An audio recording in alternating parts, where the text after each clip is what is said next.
ঢেলে দাও নালে। এই আস্তে আস্তে আস্তে আস্তে আস্তে হুক দাও হুক দাও হুক। এসব মারলে ছবি হয়ে যাবে একদম। ছবি আর বলতে এসে আর এন থাকে নেই। ধোটাকো চলে ওই গত ঢুকতেছে।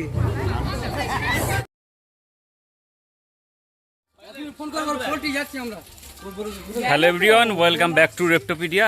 বর্তমানে আমি বাড়ি থেকে অনেকটাই দূরে কলকাতায় এসেছিলাম, তো এখানে কলকাতা থেকে চলে এসেছি বর্তমানে লক্ষ্মীকান্তপুর, দয়ারামপুর একটা ছোট গ্রাম লক্ষ্মীকান্তপুর, সেখানেই। তো আমার সাথে দেখতে পাচ্ছেন বেশ কিছু লোকজন বর্তমানে রয়েছে, আর তার মধ্যে এই যে দাদাকে দেখতে পাচ্ছেন গৌতমদার ব্যাপারটা একটু আলাদা, অন্য ভিডিওতে আবারও বলবো। তো গৌতমদা এখানে বেশ কিছুদিন যাবৎ এখানে রেস্কিউ করছে, আর এতটাই এখন পোক্ত হয়ে গেছে সে গতকাল এমন একটা সাপ রেস্কিউ করেছে যেটা সচরাচর আমাদের ওই দিকে দেখা যায় না, নদিয়াতে খুব একটা দেখা যায় না। তো সেটার জন্যেই আমি খবর পেয়ে সকাল সকাল চলে এসেছি। আর গৌতমদা আমার কাছে একটা বিশেষ পাওনা, যে গৌতমদা আর নর্থ বেঙ্গলে একটা ভাই আছে, এই দুইজন আমার কাজ থেকে ইন্সপায়ার হয়ে তারা কিন্তু কাজ শুরু করেছে। এটাই আমার কাছে অন্তত অনেক বড় ব্যাপার। তো এইখানে সেই সাপটাকে রেখেছে, এমন একটা সাপ যেটা এখন খুব একটা পাওয়া যায় না। তো এই কারণেই কিন্তু আমি সাপটা আপনাদের দেখানোর জন্য এখানে এসেছি। তো ভিডিও কন্টিনিউ দেখতে থাকবেন। খুবই একটা অ্যাগ্রেশন থাকে সাপটার, অ্যাগ্রেসিভ তো সাপ হয় না সচরাচর, কিন্তু এই সাপটাকে কিন্তু মানুষ সচরাচর সবসময় ভয় পায়। আর তুমি কখন রাত্রে যে টাফ সিচুয়েশনে কিন্তু দাদা রেস্কিউ করেছিল একদম, হ্যাঁ তখন সন্ধ্যা সবে 6:30 7টা বাজে হবে। আমার এই কাছাকাছি একটা ডাক্তারখানা, আমি এখানে এসেছিলাম। তো হঠাৎ আমার পুষ্পেন্দু বলে একজন ভাইপো ফোন করলো। আর যে পোলট্রি ফার্মটা দেখছেন, এই পোলট্রি ফার্মটা হচ্ছে আমাদেরই সংস্থার এনজিওর যে মালিক, ওনার ভাই অতীন। ও খুব আমাদের একদম ঘরের লোক।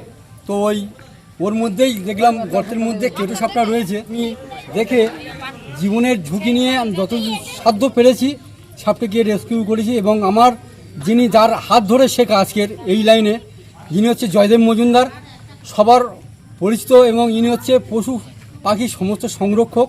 প্রাকৃতিক ভারসাম্য বজায় রাখার জন্য দাদাকে আজকের কাছে পেয়ে এই যে রেস্কিউ, এতদিন আমি চেষ্টা করছিলাম দাদাকে কখন কাছে পাবো রেস্কিউটা করার জন্য। রেস্কিউ আমি করে রেখেছি, তার সত্ত্বেও দাদা অনেক দূর থেকে এসছে। এতটা আনন্দিত যে দাদাকে কাছে পেয়ে আমার জীবনটা ধন্য হয়ে গেল। জানি না কি বলবো। আর এর থেকে হয়তো আজকে নতুন কিছু আরো শিখতে পারবো। তাই আসছি আমরা সাপটিকে কন্টিনিউ থাকুন। হ্যাঁ, দেখুন বের করবো এখনই সাপটাকে।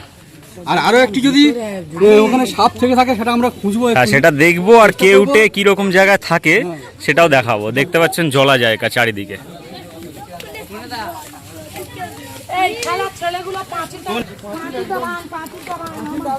দেখতে পাচ্ছেন চারিদিকে জলা জায়গা এখানেও রয়েছে, কিন্তু খুব স্লিপি হয়ে যাবে গো, খুব স্লিপি হয়ে যাবে।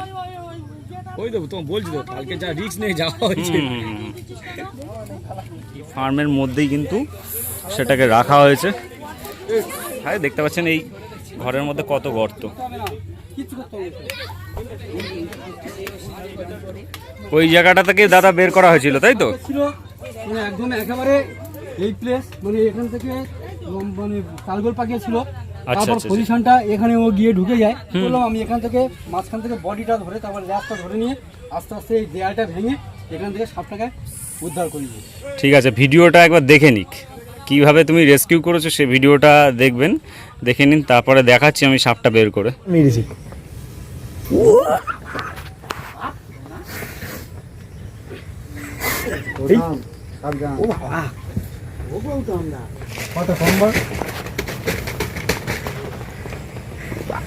ভিডিওটা বড় আগে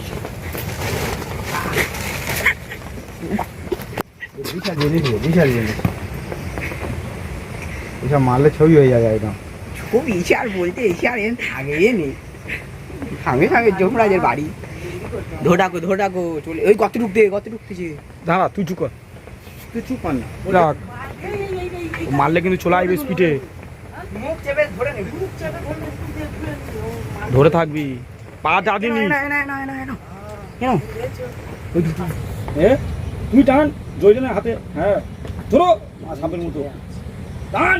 ওপরে বার হয়ে গেছে, দেখ ধরে ওপরে বার হয়ে এই হুকটা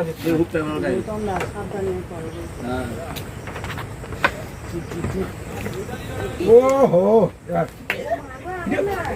এ মাছ বাড়াইছে হ্যাঁ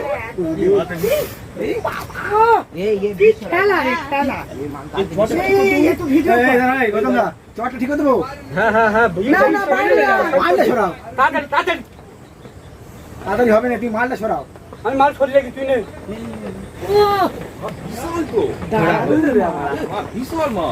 বিশাল কোথায় লাইজেন আড়া দাও কি সরা হ্যাঁ এই সব হ্যাঁ আমি দেখি ও বাবা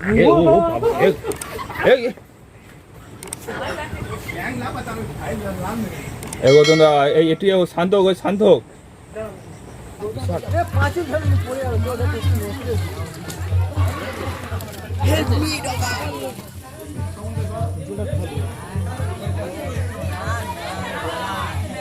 থেকো, হ্যাঁ, আর সবাই দূরে থেকো, সবাই দূরে থেকো। আচ্ছা, আমি সব কিছু এখন বের করছি, তো বের করার পরে দাদা সচেতন বার্তা দেওয়ার জন্য কিছু কথা আপনাদের বলবে, সেগুলো আপনারা একটু মন দিয়ে শুনবেন। এটা দাদা খেলা দেখানোর জিনিস না, এরা আওয়াজ তো করবেই। হ্যাঁ, ওই হুকটা ওখানে দিয়ে রাখবা সবসময়, যাতে ও মাথা দিয়ে ভেতর থেকে কামড়াতে না পারে। একদম ঠিক প্রসেস আছে। কিন্তু আপনারা দেখতে পাচ্ছেন বুট, দাদার কিন্তু বুট নেই, খুব সমস্যার মধ্যে দিয়ে দাদা রেস্কিউ করে। ঠিক আছে, বের করো, বের করো। তুমি হুকটা আমার কাছে দিয়ে দেবা। হ্যাঁ,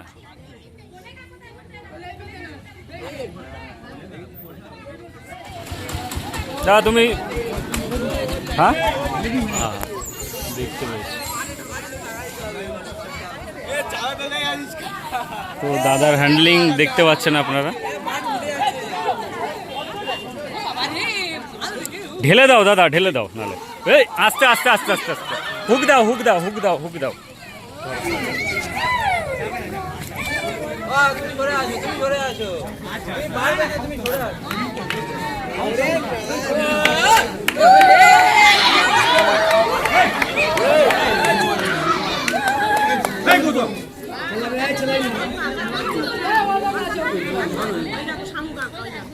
আমি কিন্তু চশমাটা পরে নিচ্ছি।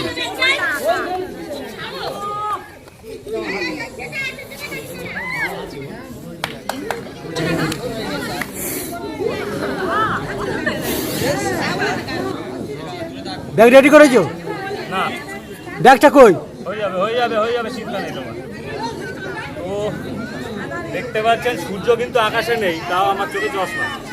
এই সাপটার জন্য কিন্তু চশমা। এই কিন্তু ভেনম স্পিড করে, মনোবল কোবরা, বিষ ছুটতে পারে। আর সাইজটা বুঝতেই পারছেন কতটা সাইজ।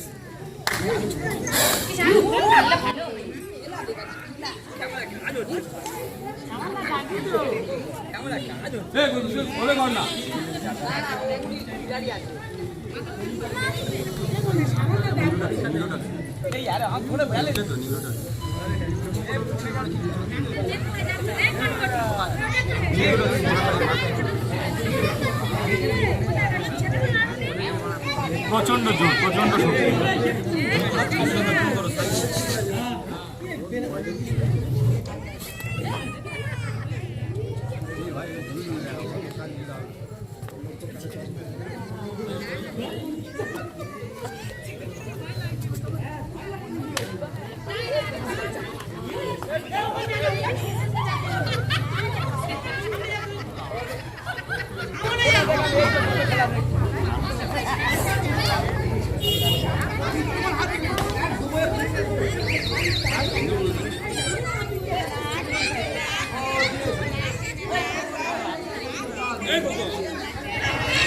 ও ব্যাটিং করে দেবো সাপ। তো আপনারা দেখলেন ভয়ঙ্কর সুন্দর মনোকল কোবরা, যেটা কেউটে, বাংলাদেশে পদ্ম গোখরো। সাপের অ্যাকচুয়ালি বিভিন্ন জায়গায় কিন্তু বিভিন্ন আঞ্চলিক নাম আছে। যেটা আমরা কেউটে বলছি সেটাকে কিন্তু বাংলাদেশে পদ্ম গোখরো বলা হয়। আর যেটা খরিশ গোকরো আমরা বলি সেটা খৈয়া গোকরো বলে বাংলাদেশে। এরকম অঞ্চলভিত্তিক কিন্তু বিভিন্ন নাম রয়েছে সাপের। আর যদি আপনারা এই কেউটে সাপ, যেটা মনোকল কোবরা আর স্পেকটাকেল কোবরা, খরিশ গোকরোর পার্থক্যর ভিডিও দেখতে চান, তারা কিন্তু কমেন্ট বক্সে কমেন্ট করে অবশ্যই জানাবেন, তাহলে সেরকম একটা ভিডিও আমরা আনবো। এরকম একটা মানুষ তৈরি করতে পেরে আমারও সত্যি খুব ভালো লাগছে। আর কোচবিহারে আমাদের জগদীশ ভাই তো রয়েছেই। তো এইভাবে আমরা কাজ চালিয়ে যাচ্ছি প্রকৃতির পক্ষে আর জীবজগতের পক্ষে। তো আমাদের কাজ, ইনফরমেশন যদি ভালো লাগে লাইক শেয়ার কমেন্ট করে সাপোর্ট করবেন, ভালো লাগলে চ্যানেল সাবস্ক্রাইব করবেন, ভিডিওগুলো শেয়ার করবেন যাতে মানুষ জানতে পারে। তো দেখা হচ্ছে অন্য কোনো ভিডিও নিয়ে, ততক্ষণের জন্য বিদায় নিচ্ছি। সবাই আপনারা অনেক অনেক ভালো থাকবেন এবং সুস্থ থাকবেন। আর বর্ষা চলছে, অবশ্যই সাবধানে থাকবেন।